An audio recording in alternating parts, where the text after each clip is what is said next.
Thank you, Mark. We have an update now on an incredible story of survival that we told you about when a hunter stumbled onto a grizzly bear.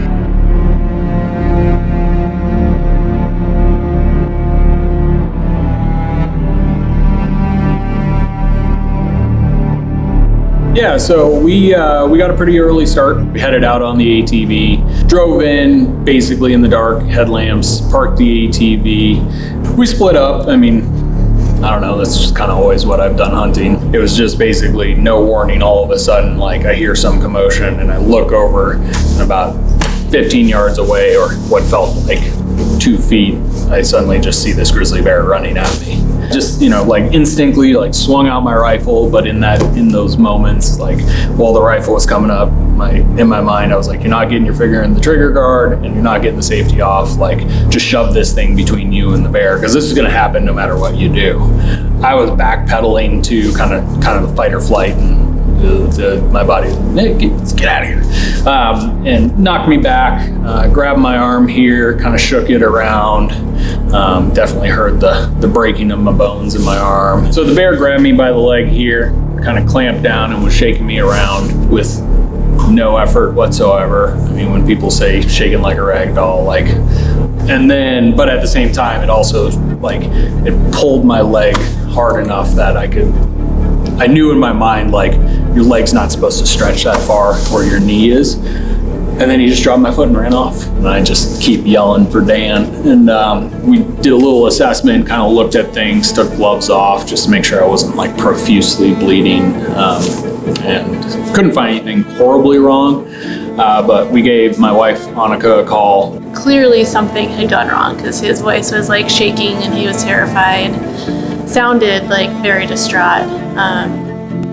I talked to Annika and I'm like, I'm not 100% sure, but like, we're gonna, hold up my arm, lash up my arm, and like, we're gonna try to get out of here. Like, we're not that far from the ATV, and we'll just meet you at the gate that we had gone through, and then you'll take me to the hospital. It was kind of like, I'm gonna get out of here. Like, I feel like this is gonna be okay. Like Dan's kind of bracing me, and I'm kind of taking a step, not really realizing how bad my knee was, and then put some weight on it, and it literally just went out to the side 90 degrees. At that point, I basically just collapsed back into the ground. From the get-go, I mean, when you're called out for a bear attack, it automatically raises some red flags, just because it can be a pretty dynamic incident, and backcountry incidents can be pretty variable to begin with, and then you add the element of large predator, and it just reminds you that you are not at the top of the food chain. Then I didn't know what to do. I was kind of at a loss because, like, I'm here at home. Like, what do I do? So I drove to the locked gate at the Forest Service road and just kind of waited. And I was like, well, maybe they'll stage with an ambulance here. Like, I didn't know. I just kept looking up, like waiting for alert to fly over because I just wanted them to get to him so badly and make sure he was okay.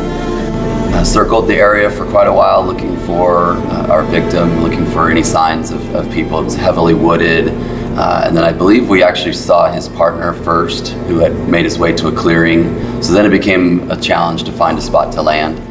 Like I said, as soon as I saw alert fly over, it's like, I know exactly what's happening. I'm good, I'm safe, I'm alive. I mean, it's one thing to hike in there with just a rifle and a pack. It's another thing to take a bunch of complex ALS gear, trauma stuff. I mean, we had to be fully prepared for an airway crisis, cardiovascular crisis, unstable cervical spine. So we had to bring more than what he ended up needing, fortunately.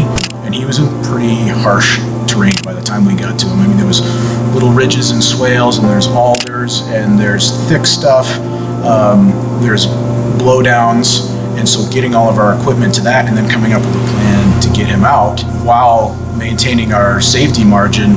In some places we had maybe 50 to 100 feet of visibility. A bear can run 35, they can sprint at 35 miles an hour. That's 50 feet per second, which means if we had one charge from out of nowhere, we'd have a second or less to respond to it. So that by itself is, it adds one more element to what we're trying to do. And he was laying in the snow on his backpack, and you could see some blood in the snow around him, and he had injuries on both hands and on his, I believe it was his left leg. He just looked pale and kind of like not like my strong, like capable husband, which was, hard to see.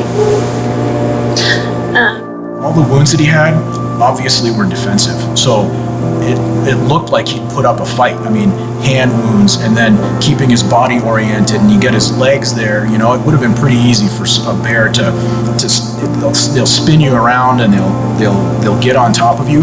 But somehow he was able to fight off this bear. I haven't used that much just trauma and bandaging equipment in quite a while. Like we used everything we had.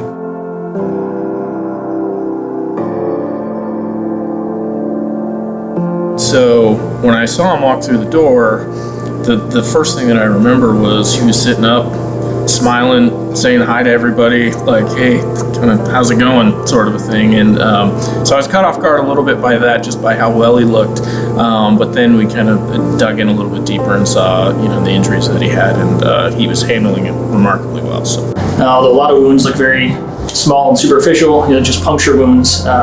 The amount of damage that the bear does is pretty profound, deep, and so he had open fractures of his right forearm, wrist, and thumb.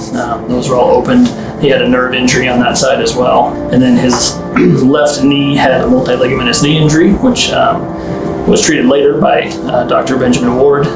And so we again washed out those wounds, explored it, fixed his fibula fracture, his ankle dislocation, and then that wound was contaminated enough we had to come back 48 hours later to rewash out that wound. So If Alert hadn't been there, if Two Bear hadn't been able to hoist him, like that could have been multiple hours, and his injuries could have been worse, and worse as a result of a prolonged delay in care. So when I went into emergency medicine, I always thought that it would be like the coolest specialty to go into, because you do a little bit of everything. And if you were going to have somebody, around that you would think would be a helpful person, it would be like an ER doc, right? Working with these guys for the past few months, I've realized that you don't want, like, if you need somebody around who can help you, you don't want an ER doc. You want like an alert flight medic, or you want an alert flight nurse. These guys can handle anything. They go anywhere. They can do anything, and they're like the good guys coming to the rescue.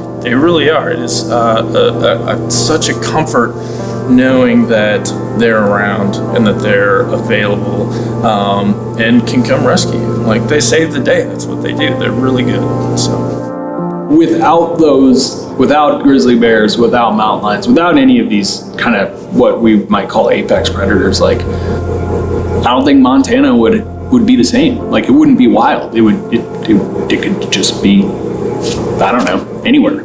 But I think that's what makes this place special, is the wildness. And so